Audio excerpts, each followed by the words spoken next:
Guys, I have to tell you something. I'm not going to use any names because it doesn't matter who said it. But somebody just called to inform me that they believed that I had died. They thought that because what's spilled in here? Oh, come on, it's spilled. They thought that because there was somebody with my name, but spelled wrong, who did that. And this friend of mine called to say, oh my God, I heard you died. And my heart was in my throat and oh, it's this that spilled.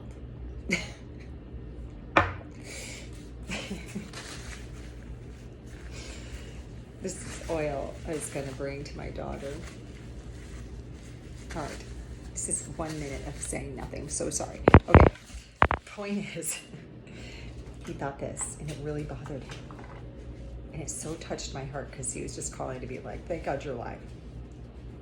Don't you wish people would do that? What if every day you had to call and go to people, and I have to wipe off all this makeup. What if every day you called the people that you knew were in fact alive and were like, thank God you're alive? First of all, it makes their day, can I just say? But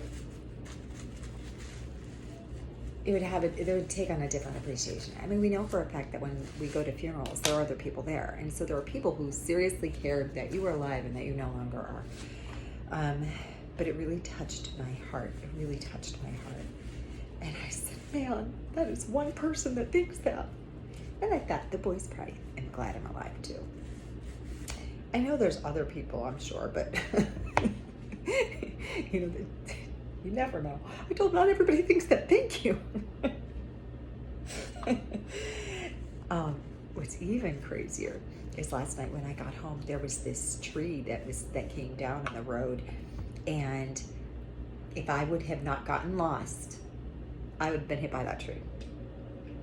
So that bad directions to all the people who know me really well comes in handy, I say. Saves your life.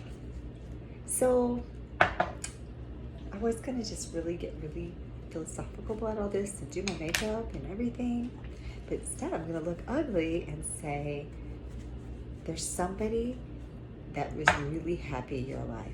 It's probably me, but also you never know who. It could be, you know, when you go to Starbucks every day and then you smile and it just warms that barista's heart, because normally every day everybody's a poop face. It could be, obviously, well, your pets, they all think that, but maybe your kids think that. Maybe. Depends if they're teenagers or not. But there's someone that you don't even know. Like, I went to a mixer recently, and they said, oh, I miss when you used to post this or that. What? I didn't know that. Oh, I've been looking for this. Okay. I don't have ADD. Shut up. But there's someone besides your obvious usual suspects. That reminds me of Kaiser Sose. Besides them, who feel that way. They're just so glad you're alive. Back to Kaiser Sose. I don't want to go fully off on the tangent till I finish my thought, because that would be ADD. My new thing is, you know how like when you're young you just go and you stand up, but when you get older, like my age, sometimes you stand up, it's like, I call that like I'm Kaiser Soseing, because then it's like, and then walking normal. So, if no one's told you, I'm really glad you're alive. Oh, I just put my hand in it. Oh, man. It's like I want to throw the bag away, but I can't do that. And I never did do my makeup. And my moisturizer's in there. I'm all messed up. The plan was to be like, shoo-doo-doo-doo-doo-doo-doo-doo-doo. But instead it was, blah, blah, blah, blah, dirty, blah, blah, ADD. But you get my point. I love you. I'm so glad you're alive. And that was a really good phone call. And not a good moment for my friend who heard this and thought that. Heart and throat. That was the quote. Isn't that nice? I could cry. And if I had my makeup on, I would, because it would look better, but this is not the time. Okay,